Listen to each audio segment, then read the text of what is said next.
नाम दिनेश चौधरी, जन्म यहीं पास में यूपी मुरादाबाद में हुआ।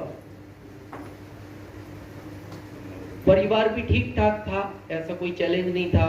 परदादाजी अकेले थे, दादाजी अकेले थे, पिताजी अकेले थे। 100 बीघे जमीन थी। उनके हम 4 बच्चे हुए, चारों बेटे। तो फादर को थोड़ा सा पॉलिटिक्स का ज्यादा शौक था और दादाजी गुस्सा करते थे कि भाई तू अकेला लड़का है, तेरे 4 बच्चे हैं, कौन इनको पढ़ाएगा, कौन इनकी शादियां करेगा, कौन खेती करेगा, तू पॉलिटिक्स में घूमता है। मेरे 2 बच्चे होते, खेती कर लेता। लेकिन उनको पॉलिटिक्स का बहुत शौक था और इतना इंटरेस्टेड व्यक्ति आज तक हमने तो अपनी लाइफ में नहीं देखा अभी तक। वो गांव के प्रधान हुआ करते थे, प्रधान समझते हो? और वो भी यूपी का। यूपी का प्रधान मतलब अपने एरिया का मुख्यमंत्री।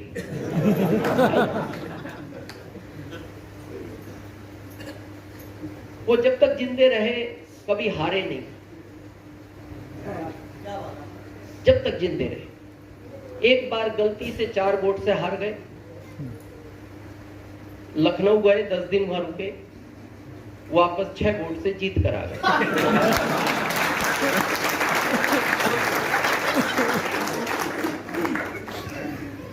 मतलब हारे कभी नहीं। जब तक वो जिंदे रहे चुनाव लड़ते थे, हर बार जीतते थे। एक बार गलती से हार गए। तो किसी ने हमसे पूछा ये कैसे हुआ? मैंने कहा इसी को राजनीति बोलते हैं। यही तो राजनीति। अब हम उस समय छोटे थे, हम तो नहीं जानते क्या हुआ होगा, लेकिन आज जो महसूस होता है जो हुआ होगा, ऐसा लगता है। अब ये सच नहीं है क्या हुआ होगा। उन्होंने कहा होगा मैं रिकाउंटिंग कराना चाहता हूँ, तो वहां के ऑफिसर ने कहा होगा रिकाउंटिंग इजी नहीं है, कई परमिशन लेनी पड़ती है। तो शायद फिर उन्होंने कहा होगा इस साल के 20 बीघे की फसल तुम्हारे नाम। तो फिर उस ऑफिसर ने शायद ये कहा होगा 20 बीघे की दे ही रहे हो तो 10 की और दे दो, फिर तो वोट भी बढ़ सकते हैं। ऐसा लगता है जो हुआ होगा, अब पता नहीं हुआ क्या। तो जब वो गांव में आए तो हमारे दादाजी एक ही बात बोलते थे गांव वालों को, बोले ये रियल में हारा है, केवल जीत कर आया है। वो सच बोलते थे। और हम लगभग दिन में 6-7 घंटे दादाजी के साथ रहा करते थे, तो इसलिए हम स्कूल कम जा पाए। दादाजी के साथ ज्यादा रहना अच्छा लगता था, क्योंकि वो बहुत अच्छी अच्छी बात करते थे और आध्यात्मिक भी बात करते थे। वो पढ़े लिखे नहीं थे, तो हमसे कहते थे, राधा स्वामी से उन्होंने दीक्षा ले रखी थी कि बेटा ये किताब पढ़ो, तो हम पढ़ के उनको सुनाते थे। तो हम उन्हीं किताबों में ज्यादा रहे थे। और हाँ, ऐसा लगता है, जो हमारा मानना है, स्कूल में जितनी भी किताबें पढ़ी हैं, अभी आपके जिंदगी में कहीं काम आ रही है?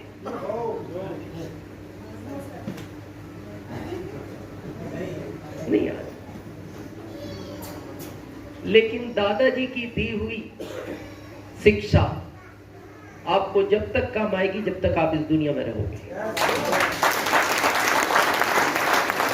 हालांकि आजकल बच्चे रहना पसंद नहीं करते, दादाजी छोड़ो पिताजी के साथ नहीं रहते। अभी उनको बड़े दादाजी मिल गए जिसका नाम मोबाइल है।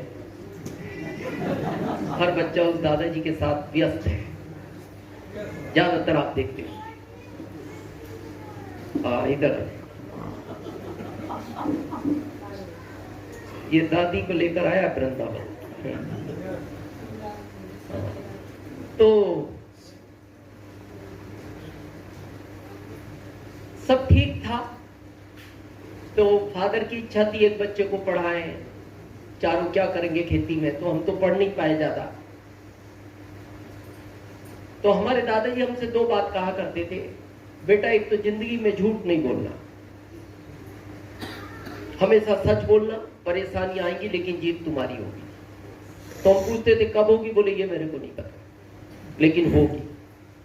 दूसरी चीज वो ये बोलते थे कि जिंदगी में ऐसा काम कभी मत करना कि तुम्हारी वजह से लोगों का नुकसान हो। हमेशा ऐसा काम करना कि तुम्हारी वजह से लोगों का ज्यादा फायदा हो, तुम्हारा कम हो। इसमें भी जीत तुम्हारी होगी। हम पूछते थे कब होगी? बोले ये भी मेरे को नहीं पता। और ये बात कहते कहते वो इस दुनिया से चले गए।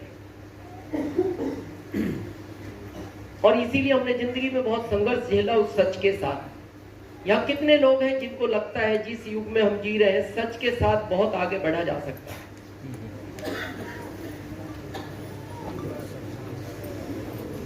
अभी इस प्लेटफॉर्म को छोड़ के बात कर रहा, इसको छोड़ के नहीं, इसको छोड़ के हाथ खड़ा करो। कुछ हाथ है, कुछ हाथ है, लगभग 1%। अच्छा, दूसरा प्रश्न, यहाँ ऐसे कितने लोग हैं जो सुबह से शाम तक हर बात पर सच बोलते हैं? लाइन ध्यान से सुनना, सुबह से शाम तक हर बात पर, ये तो ढूंढने पड़ रहे हैं हाथ किधर है। अच्छा, कुछ हाथ है। अच्छा, इधर मैम का भी है, उधर भाई साहब का है ना। सुबह से शाम तक हर बात पर सच बोलते हैं। अब ध्यान से सुनना। मान लो आपका बच्चा 4 साल का है, उसको दांतों की समस्या है, हो सकती है। आपने जब उसको दांत के डॉक्टर को बताया, उसने कहा जिंदगी में इसको कभी भी चॉकलेट मत खिलाना, अगर इसने चॉकलेट खाई तो ये हमेशा के लिए दांत खो सकता है। और ये बच्चा है 4 साल का, तो ये समझता नहीं। तो आप कभी भी जब किराना उराना की दुकान पर जाओ तो इसको बताकर मत जाना, ये तो जिद करेगा बच्चा। अब आपको किराना की दुकान से कोई सामान लाने की आवश्यकता पड़ी और बच्चा आपसे पूछ रहा है, पापा क्या किराना की दुकान पर ही जा रहे हो?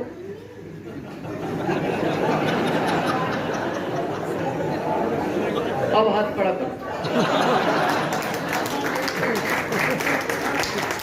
हाँ, यह गलती नहीं है, बैठो बैठो, ये एक नहीं, वो उदाहरण दे रहे हैं। हाँ, अच्छा, बच्चा पूछता ही नहीं तो आप तो किसी दिन देश छोड़ के तो क्या हुआ।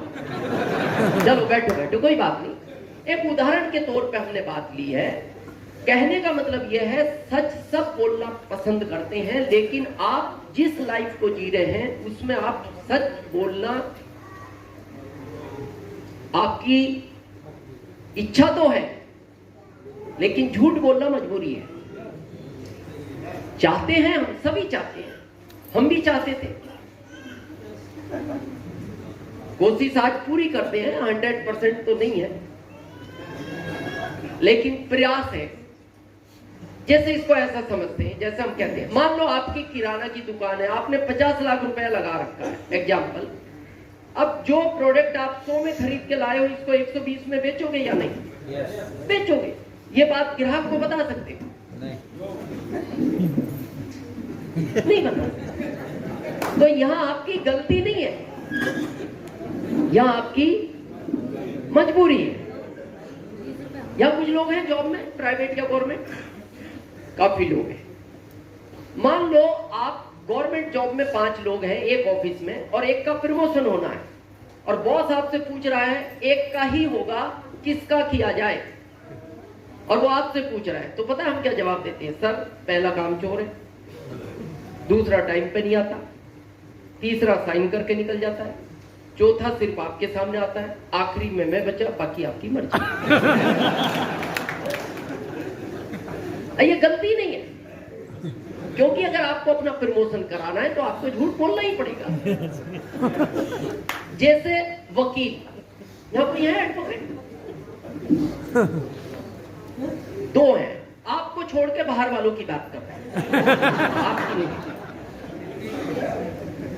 वकील का जो प्रोफेशन है, गलती नहीं है, वो झूठ बोलने का, और जितना अच्छा झूठ बोल सकते हो उतना बड़ा फीस है। राम जेठमलानी जी को जानते हो? टॉप 10 वकील इंडिया। हम मानव अधिकार में तो एक बार हमारे एक रिलेटिव थे यूपी से, तो हमारा काम पड़ा, कोई केस बहुत पेचीदा फंस गया, तो हम उनसे मिलने गए। तो उनका पता है आपको काउंसलिंग फीस क्या है? केस लड़ने का नहीं, सुनील जी, काउंसलिंग 10 लाख। 10 लाख सिर्फ इस बात का है, हम आपसे मिलना चाहते हैं और आपसे ये केस लड़वाना चाहते हैं, बस यहां तक खत्म कहानी। केस लड़ा जाएगा वो अलग है कहानी। 10 लाख तो हमने उनसे पूछा, मलानी साहब फीस थोड़ी ज्यादा नहीं है? उन्होंने कहा, चौधरी साहब केस की गारंटी लेता हूं। मैंने कहा, थोड़ा केस पेचीदा है? बोले गारंटी है। हमने कहा, गारंटी कैसे ले लेते हो? तो उनका जो जवाब था, उन्होंने कहा, चौधरी जी मैं इतनी सफाई से झूठ बोलता हूं कि जज भी मेरी बात जज नहीं कर पाता। इस बात का फीस है। ये गलती नहीं है। क्यों वकील साहब? मजबूरी है, मजबूरी है। और जज भी जानता है ये झूठ ही बोल रहा है। अब वो भी सोचता है सभी झूठ बोल रहे हैं तो कहीं तो हाँ करनी पड़ेगी।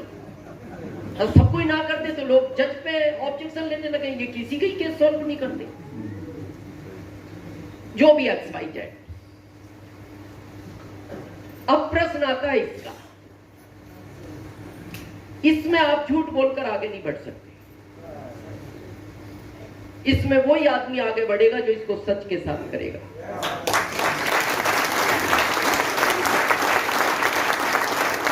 और इसमें वही आदमी बढ़ेगा, जैसा भी अजय जी कह रहे थे, जिसकी भावना ये होगी कि मेरे साथ जो लोग आए मैं उनको आगे बढ़ाऊं, मेरे से ज्यादा उनका फायदा होना चाहिए। आपका तो ऑटोमेटिक होगा, सिस्टम ऐसा बना है।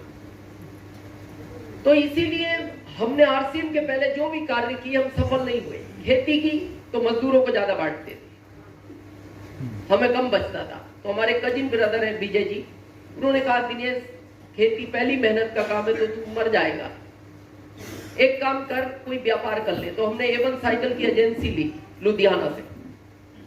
4 मिस्त्री हमारे यहाँ काम करते थे। 4 साल बाद उन चारों ने अपनी दुकान खोल ली, हमारी बंद हो गई। अब उनकी कैसे खुली हमें नहीं पता, हमारी क्यों बंद होगी हमें ये आज भी नहीं पता लगा।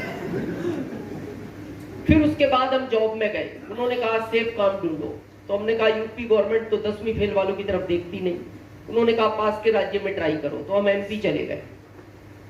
MP सरकार का धन्यवाद है कि वो 10वीं फेल वालों का ध्यान रखती है। उन्होंने हमें 2075 में सरकारी नौकरी दी। ठीक है, बिल्कुल।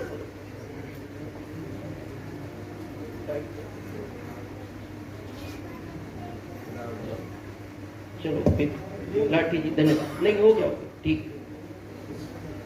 कृषि उपज मंडी में अब आप ये मत सोचना जो अपने इधर भी 10वीं फेल है अपन इनको MP शिफ्ट कर दें। वो उस समय दिग्विजय जी थे, अभी मोहन जी है। मोहन जी नहीं देखते कितने, यहाँ भी मोहन जी है। मथुरा में कितने लोग चक्कर लगा रहे हैं, देख रहे हैं? वहां देखो आज भीड़ पैर रखने की जगह नहीं है। तो हम खुश थे, सरकारी नौकरी मिल गई। लेकिन हमारी जो धर्मपत्नी आज है साथ में, ये खुश नहीं थे, क्योंकि हमारा सीनियर नहीं जूनियर, वो 25 लाख के घर में रहता था और हम किराए के एक रूम में 6 बाई 10 का।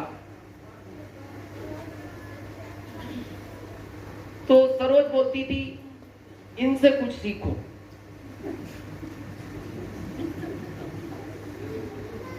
क्या आपकी जिंदगी है, क्या इनकी जिंदगी है, क्या आपके 3 भाइयों की जिंदगी है, क्या आपकी जिंदगी है?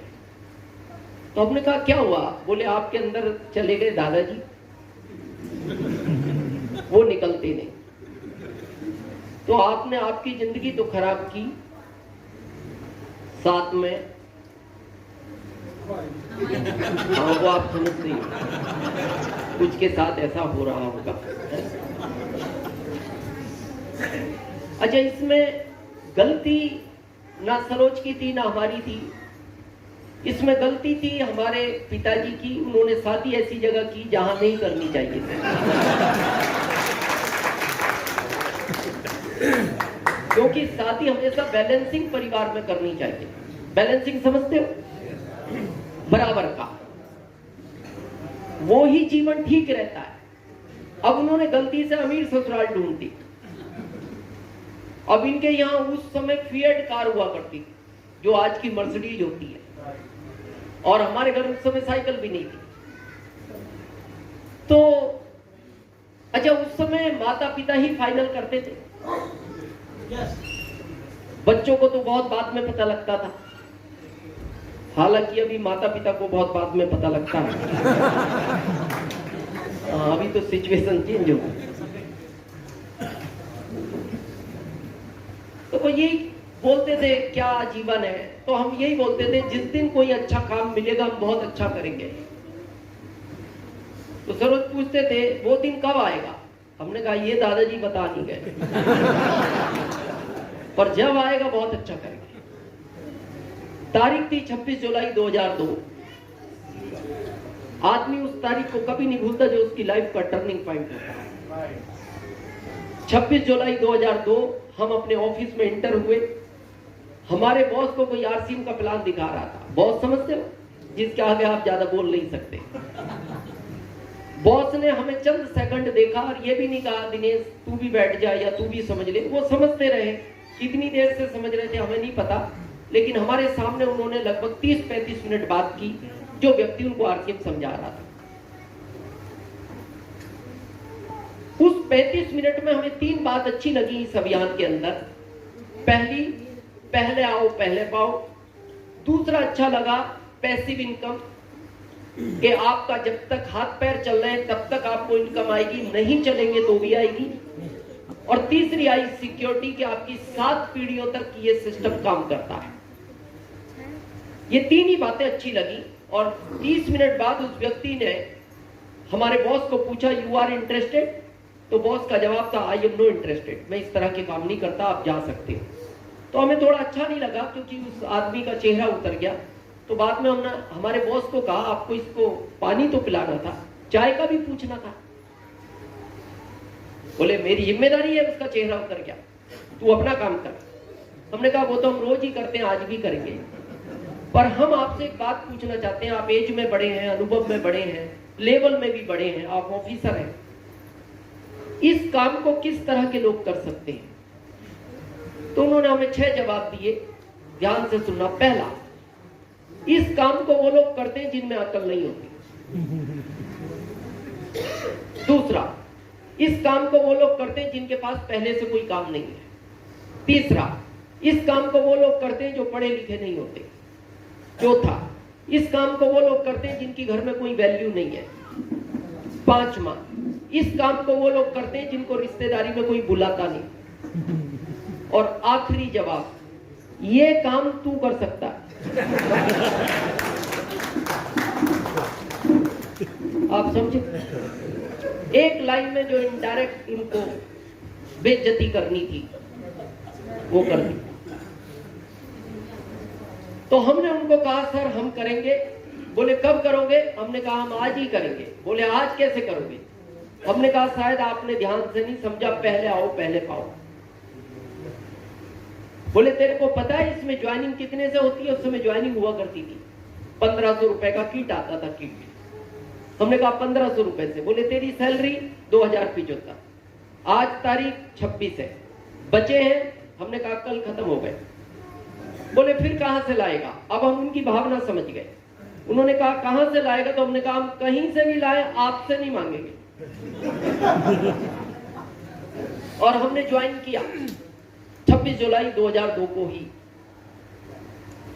और अभी 4 साल से ज्यादा हो गए, हमारे बॉस भी ज्वाइन हुए हैं।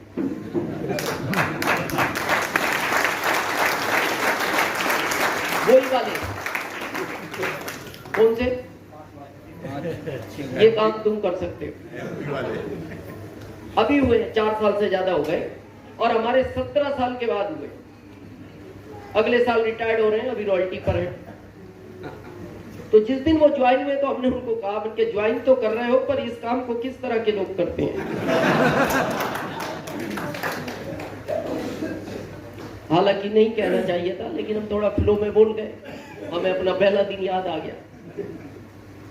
वो रो पड़े तो हमें भी अच्छा नहीं लगा, तो हमने माफी मांगी। आज भी वो दिनेश ही बोलते हैं हमारे को, हम उनको आज भी सर बोलते हैं। वही रेस्पेक्ट है जो जॉब में थी।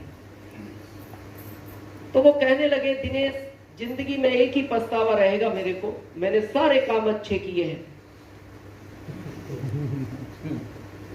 ये एंट्री सही टाइम पे नहीं ली, ये पछतावा जिंदगी भर रहेगा। क्योंकि मेरे पास ऑफर तेरे से पहले था। अगर उस दिन मैं ज्वाइन हो जाता, तू मेरे ग्रुप में होता, अब मैं तेरे ग्रुप में हूं, और वो भी 17 साल के बाद। तेरे और मेरे बीच में कई लाख लोग हैं। बस इसमें एक बहुत बड़ा मैसेज है, जो पहली बार आए हैं, बस आपसे निवेदन है, ये गलती आप मत करना। आ ही गए हो, नंबर लगवा लेना। काम कभी भी करो, 1 हफ्ते बाद करो, 15 दिन बाद करो, 1 महीने बाद करो, ना इच्छा हो मत करो, लेकिन नंबर का बहुत बड़ा चक्कर है इसके अंदर। और ये सीनियर जानते हैं, जिनका सही टाइम पे लगा है वो वैल्यू जानते हैं, और जिनका लेट लगा है वो इसका दर्द भी जानते हैं। बहुत सारों का सही टाइम पे नहीं लगा नंबर। एक दिन भी लेट होने में, आप सोचो, आज यहां है आप, कई दिनेश चौधरी आएंगे भारत में, तो अभी एक दिन नंबर लेट होने में दिनेश चौधरी आपके ऊपर भी हो सकता है और आपके बाद भी हो सकता है। एक दिन लेट होने, आ ही गए हो, नंबर लगवा दे। अब प्रश्न आता है, आरसीएम करना चाहिए या नहीं, या क्यों करना चाहिए, बाकी काम बुरे हैं क्या? आज बहुत प्रैक्टिकल समझेंगे और बिल्कुल लॉजिक के साथ समझेंगे।